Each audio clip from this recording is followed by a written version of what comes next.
Good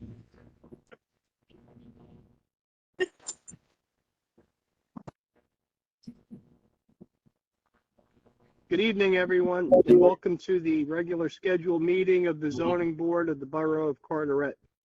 Today is October 15th, 2024, and it is 6 p.m.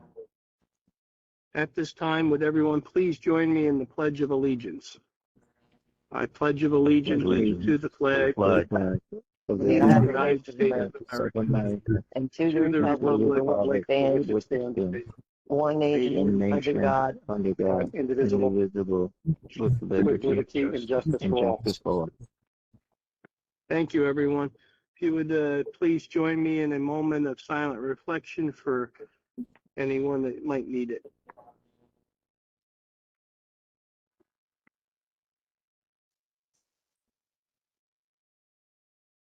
Thank you. Lauren, can we have the roll call, please?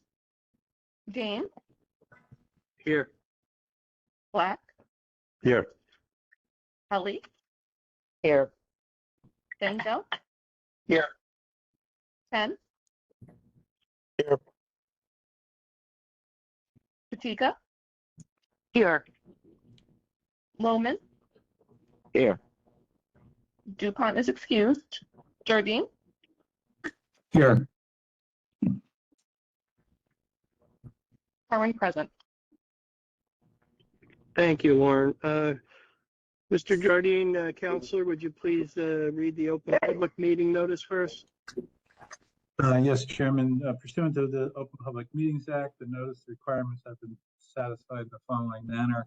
At the annual reorganization meeting of the Zoning Board, resolution was adopted setting forth the time, date, and location of each scheduled meeting to be held during the current year.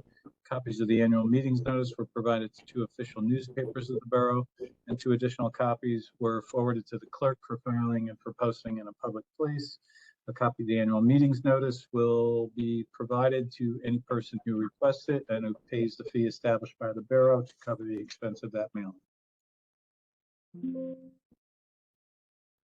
Thank you, Counselor. At this time, we only have one hearing this evening, one order of business. It's ZB-24-01 Carteret Solar 2 LLC, located at 200 and 250 Federal Boulevard for a site plan approval.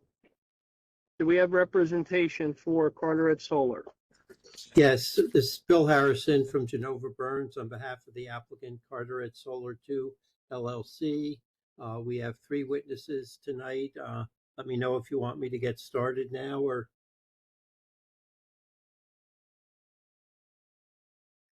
Counselor, do we accept the counselor's credentials? Yes, as long as he's a member of the bar, but just tell us if you would, Counselor, the witnesses you're going to have, and then we'll swear them in. Pardon, I lost you at the end. I didn't hear Just saying, just tell us the witnesses you're going to have. Just give us a brief overview of the application, and then we'll swear your first witness. Okay. The witnesses are Lawrence Singh, who's the representative of the applicant, Keith Smith, who's our engineer, and John McDonough, who is our planner. And Okay. The projects are rooftop solar on 2 buildings located at 200 and 250 Federal Boulevard. And I'll let them describe what we're doing if you're ready to proceed. Yes, Chairman, and I think the Secretary has confirmed the adequacy of the notice and the mailing for this application. Great, thank you. Please proceed. Okay, my first witness is Lawrence Singh. I assume you want to swear him in. Yeah, can we get him by the camera? Yeah, sorry, I am having some trouble getting this camera turned on. I've never used WebEx before. No, We might want to sure. get a different witness until he figures that out, because the state regulations require that he be visual as well as audio. Okay. Okay.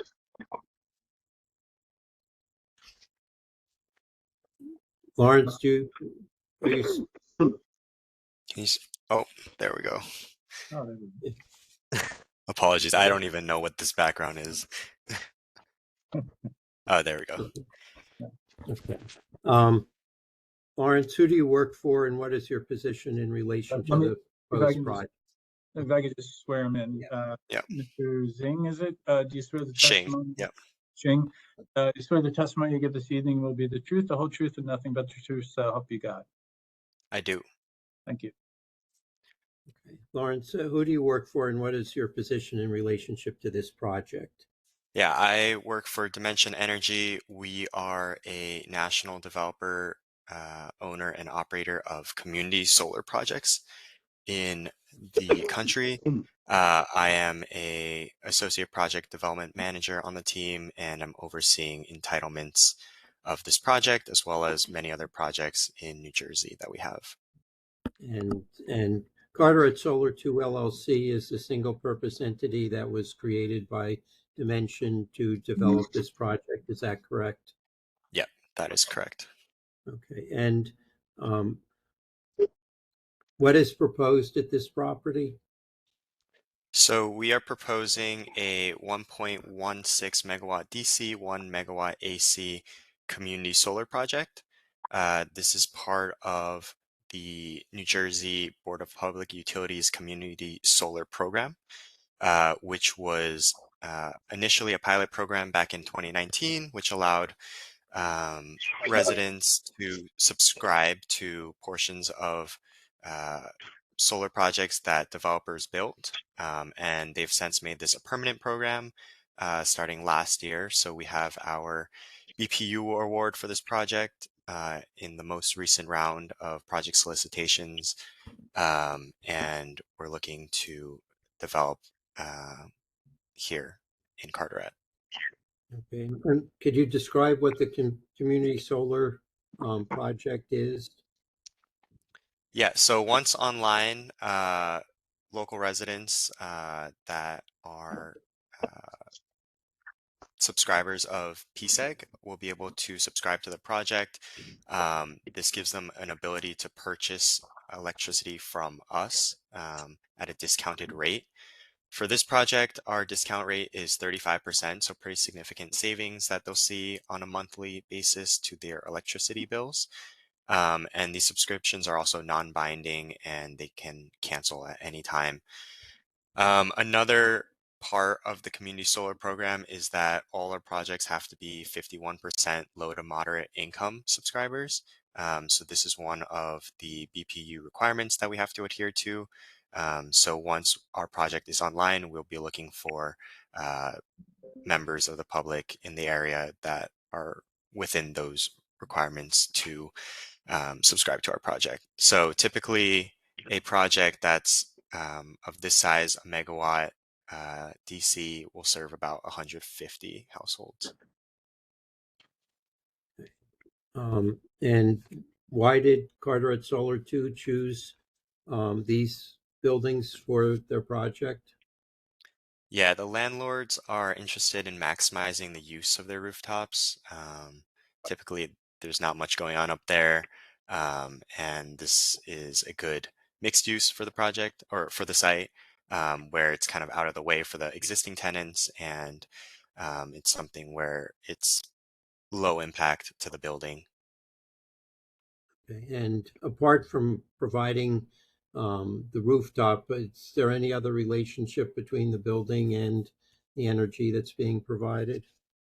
No, so once we construct the project, the electricity will be fed right back into the PSEG grid, and then as a part of the program, they'll be able to allocate where the electricity is going towards virtually.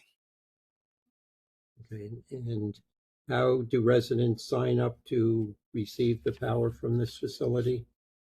We have an front-facing portal that people can go to and subscribe online. It's a pretty simple process. And typically, we also like to do some outreach when we're getting close to being online. Okay. And that outreach includes reaching out to the low and moderate income households that you're required to serve? Correct. Okay. I have no further questions for Mr. Jing.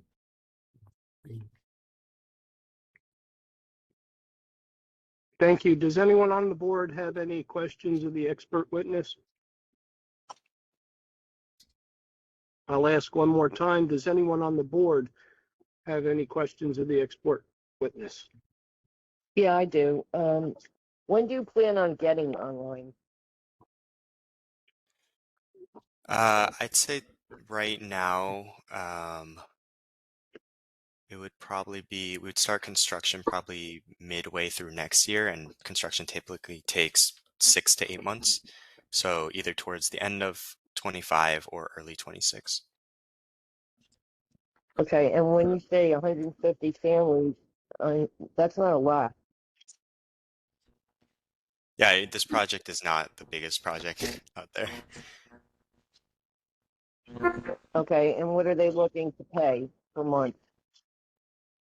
Well, it'll depend on what they're currently paying for their utility bills. So our discount rate is 35% off their existing utility bill. So it kind of depends on their usage on a monthly basis.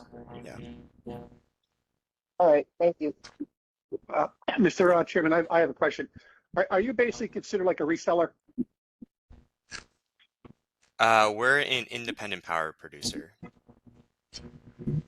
But you are reselling energy, correct? So you basically are a reseller.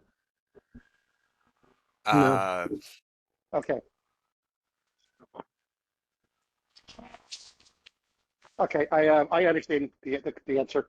Do you plan on any, prior to the previous question, any expansion beyond the 150 units, or is that based on the amount of business that you gather, and then you'll depend if you can expand? Yeah, so I mean, if we have future projects in Carteret, we can add to that number, but we're kind of capped at the existing warehouse capacity. If you take a look at the site plans, we're maxed out on the roofs here. So, okay, and like this project your main expand. focus. Okay, and the main focus, your target audience again is who? We are required to subscribe 51% of the project to low to moderate income subscribers. And no one else beside that can take advantage of this. Well, the other 49% or whatever remaining, we can subscribe other local residents as well. At a higher rate, of course, correct? It's 35% for everyone for this project. That's the rate that we Okay, committed to when we got our BPU award. For the low housing income, but not for the other additional 41%, correct? No, it's for everyone for this project. Okay, thank you. Yep. Any other questions of the expert witness? Mr. Moderator, do we have anyone in the public?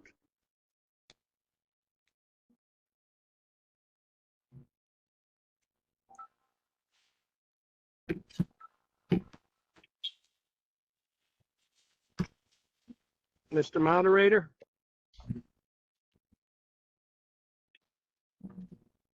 If you're talking, I can't hear you. You're on mute.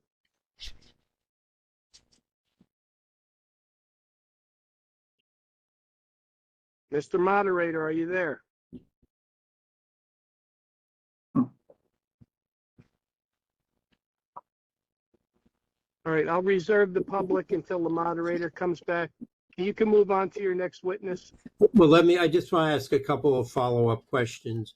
So just to be clear, all the estimate of 150 customer households that could participate, that is based on the amount of power that will be generated from the panels on these buildings. Is that correct? Yeah, that's correct. And all of the power will be going to residential customers who subscribe. Is that correct? Yeah. And all of the customers will get the 35% reduction in their bills. Is that correct? Yeah, that's correct. Okay. I call Keith Smith.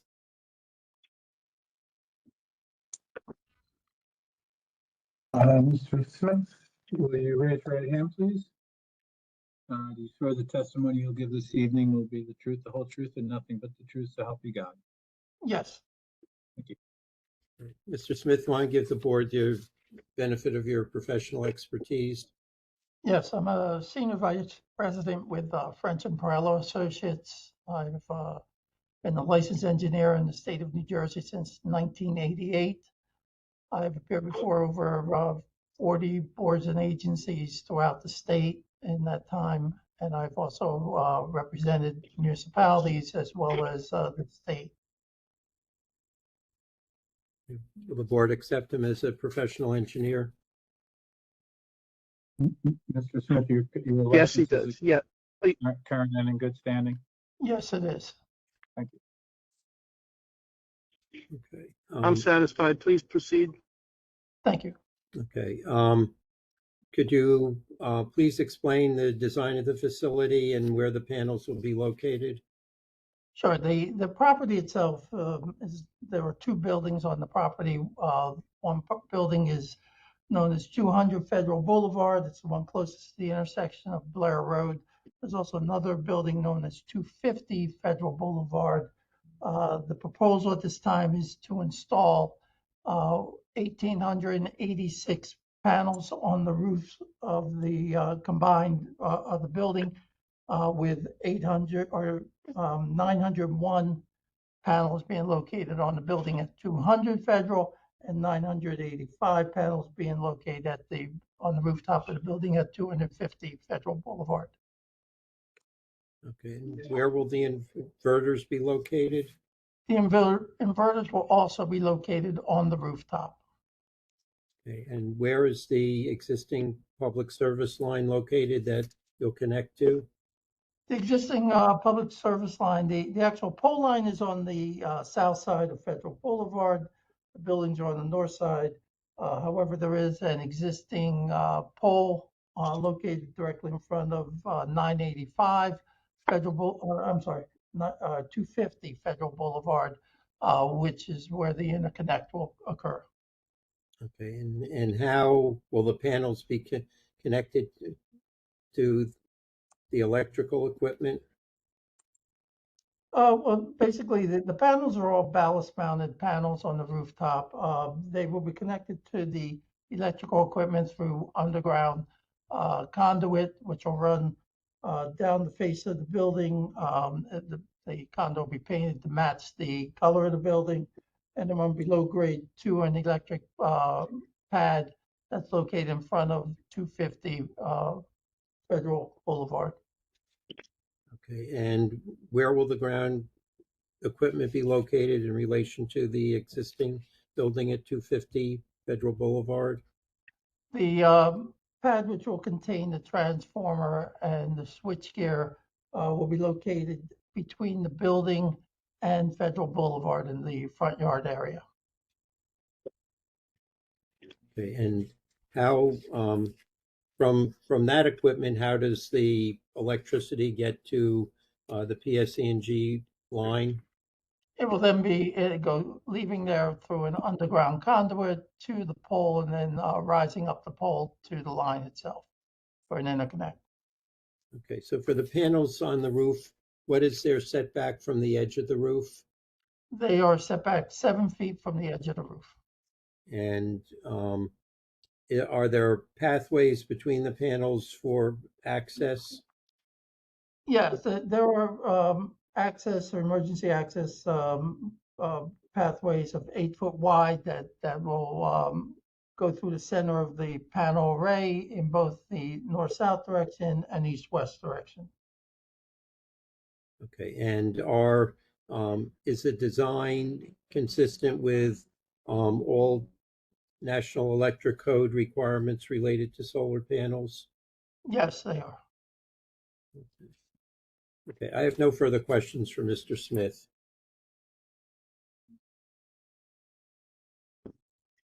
Great, Chairman, thank you. Does anyone on the board have any questions of the expert witness? I'll ask one more time. Does anyone on the board have any questions of the expert witness? Hearing none. Is the moderator back? Yeah, I was having some technical difficulties. Oh, yeah, no, I'm just checking. Do we have anyone online from the public? The only people you have are people that are on the WebEx. There's nobody dialed in on the call. So anybody who would like to ask a question, As- you simply mute yourself.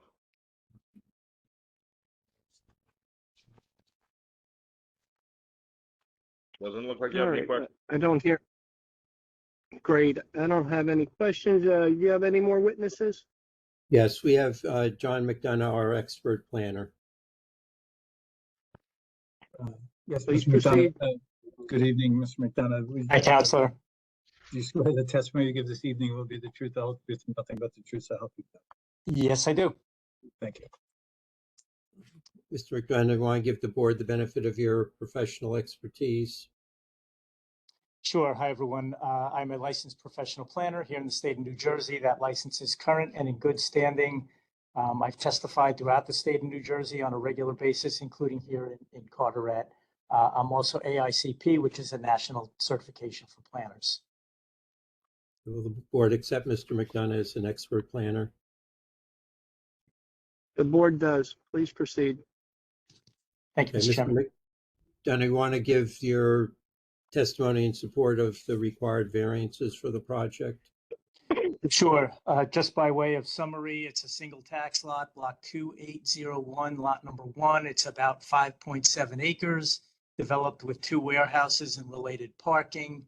In terms of the surrounding land use context, it's predominantly industrial, including rooftop solar, which is exactly what the applicant has done here on multiple buildings or is doing here. And this is near the New Jersey Turnpike. The plan, as you've heard, is to install a community solar facility on the rooftops with a total of 1,886 panels, ballasted racking on a flat roof. As you've heard, the electricity produced by the panels will be conveyed to a ground-mounted transformer.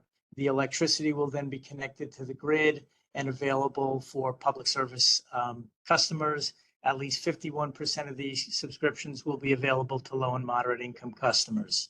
In terms of your zoning considerations, I'm looking at Mr. DuPont's report.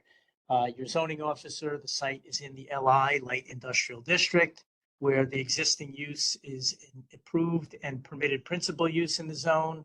The proposed use, community solar facilities, are not expressly permitted, and therefore we're looking for D1 use relief in that regard. Interrelated C relief for the front yard setback.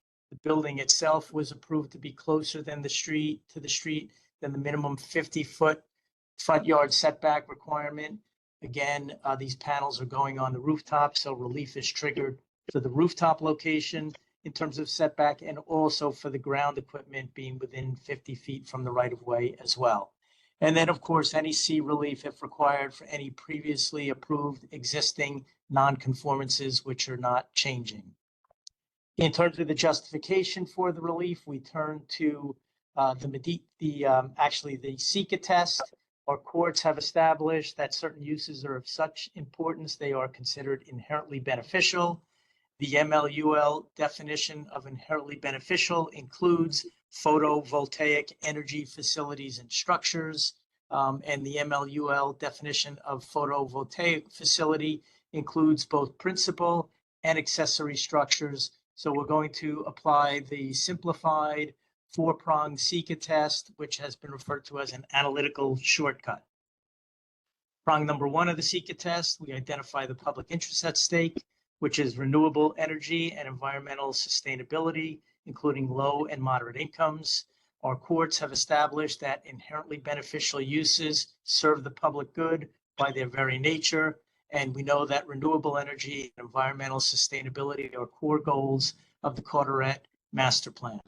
Prong number 2, identify the potential detrimental effects that could ensue from granting the use relief.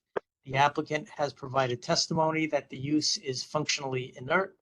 The applicant has provided testimony that the installation is visually innocuous. And then prong number 3, consider whether imposition of reasonable conditions would ameliorate detrimental effects. The land use process encourages an interactive process before boards and applicants. So the board does have authority to impose reasonable restrictions or conditions to make a good project even better. But I would say here, in this case, restrictions are not, or conditions are not necessary given the degree of departure is not substantial. There are rooftop appurtenances in the area. Finally, prong number 4, we weigh the positive and the negative criteria and determine whether on balancing the grant of the variance would cause a substantial detriment to the public good. Here, the clear weight on balancing is on the heavy weight on the positive side, with minimal, if any, impacts on the negative side. That goes towards the D1 relief, and then subsumed therein is the C relief that satisfies either the C1 or the C1 hardship criteria or the C2 balancing criteria. I'm sure the board well knows it's not an applicant's burden to hit both C1 and C2. It's either or. Here we have a case that's doubly strong because we actually do hit both. In terms of the justification under C1 hardship, relief relates to the land and the structures lawfully existing thereon, whereby existing conditions create practical difficulties. There is a basis for C1 relief. And then finally, under C2 balancing, the benefits of the application as a whole substantially outweigh any detriments. The relief here related to setback is necessary to effectuate this beneficial use with minimal, if any, effects, negative effects, given the context. Therefore, the D1 test is met and the lower level C relief is met as well. This project will deliver an inherently beneficial use. And most importantly, the statutory criteria for relief are met and approval is warranted. And that's all I have on direct, Mr. Chairman. Thank you. That's one of the better testimonies I've ever heard. Oh, thank you. Do I have any questions for this expert witness from the board? No. Actually, Chairman, this is the Tom Jardine. If I could just clarify something with Ms. McDonough. The applicant's application just calls out the D1 use variance, but you're saying that there's a setback variance that's needed, an existing non-conforming? To the extent required, again, the building is within 50 feet of the front setback and the panels are going on the roof. So in that regard, I think the relief would carry along with the building, either as a hardship or balancing. And then the ground mounted equipment is going in front of the building as well, as you just heard through Keith's testimony. So I would say to the extent needed, that relief is also sought here. And just so, what section of the land use ordinance are you referring to there? Do you have that at the top of your hand? No. I don't have the actual section of the ordinance, but I know it's the 50-foot setback requirement. Got it. Okay. So 16135, I think. Okay. Thank you, Chairman. Thank you, Counselor. Does anyone on the board have any questions of the expert witness? I'll ask one more time. Does anyone on the board have any questions of the expert witness? Mr. Moderator, has anyone joined us? Not on the phone or on the WebEx, but if anybody would like to unmute themselves and ask some questions, you should be able to do so from the WebEx app or from the website.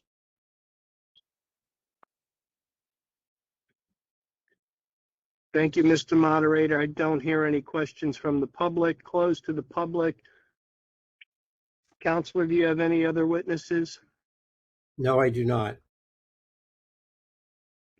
Thank you. Mr. Jardine, what are we posed here for a vote on? Yes, Chairman. So what we're looking at here, and as you heard from the testimony, is a minor site plan application. The applicant is proposing to install two solar arrays on the 2 existing warehouses that previously received approval from the board.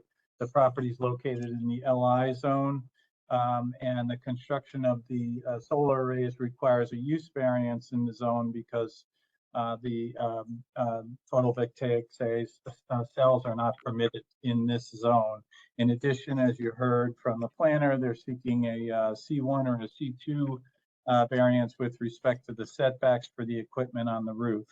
As you heard the planner testify, the municipal land use law indicates that the placement of solar or photovoltaic energy facilities or structures is an inherently beneficial use under the municipal land use law. and therefore there's a presumptive satisfying of the positive criteria for a use variance. However, the applicant still needs to meet the negative criteria, and you heard Mr. McDonough testify as to how the negative criteria are met here.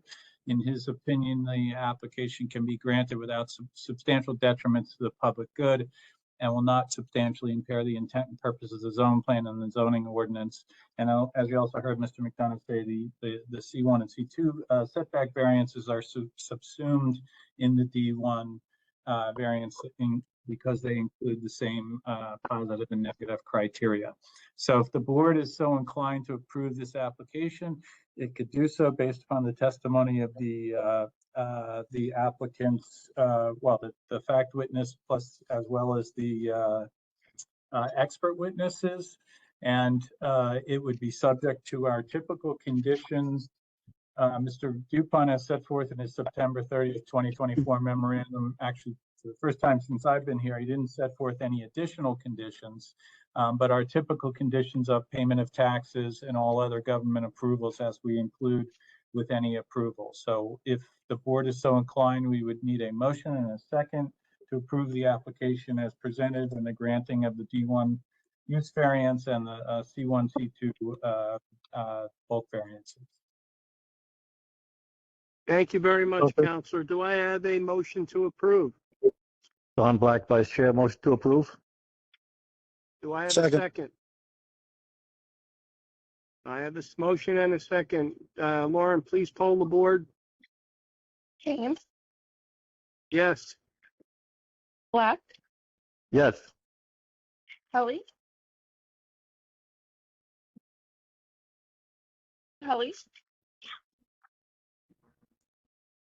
Bingo, Yes.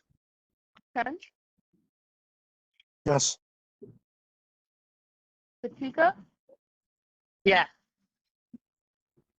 Loman. Yes. Even without Helly's vote, we do have quorum, so it does get approved. It's passed. Thank you very much, Lauren. Thank you very much. Counselor, thank you for your testimony. Thank you for your witnesses and testimony. Good luck with your project. Everyone, that was our only order of business for this evening. Our next regular meeting will be Tuesday, December 10th at 2024. Lauren will notice us if we have anything. At this time, I need a motion to adjourn. Motion to adjourn? Second. All those in favor? Aye. Have a good evening, everyone. Take care. Good night, everyone. Good night, everyone. Thank you, Council.